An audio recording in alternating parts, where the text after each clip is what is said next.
Beauty is blind. Brava! Bravissima! A tidal wave of applause washed over Justine as roses rained down on the stage. It's a wonder they don't hit me, she thought bitterly.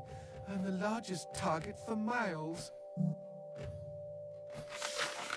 After curtain down, she retired to her dressing room, set her horned Viking helmet aside, and waddled up to the mirror with a gelatinous jiggle. There was a knock at the door, and Henry Wallin appeared. Henry again. Jeez Louise.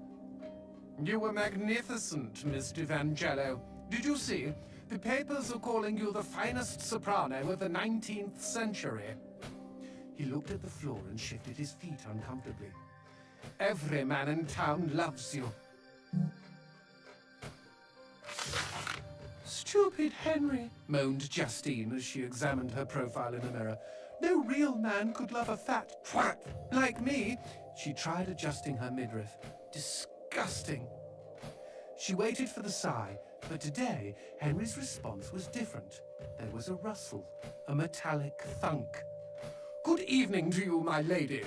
She heard the clack of the door. Justine gazed wistfully at the tintype of beautiful Bella Margot, the slender soprano she idolized in her youth. What was Bella's secret, she wondered, as she picked away at a box of truffles on the table.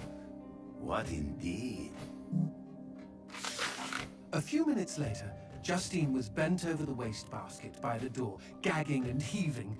Eventually, she gave up and removed her finger from her throat. Then, at the bottom of the wastebasket, she saw the roses and the letter, and remembered the rustle and the thunk. She opened the letter and read aloud. You have won my heart, and that is no small feat. Oh, how sweet! No small feat! She shouted in rage. A large feat, is that it? She crumpled up the note, threw it on the floor, and stomped on it for good measure. Something inside of her had snapped. From that moment forward, she was determined to never sing again. Her voice could go to hell, just as long as she could be beautiful. No one knows exactly what happened to Justine after that.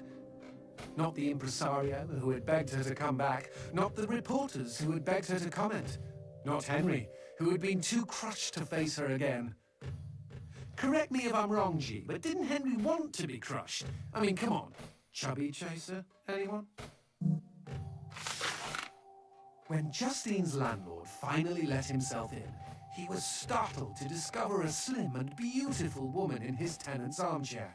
She was naked, and her throat had been savaged. The blood had painted an inverse bouquet of roses on her chest.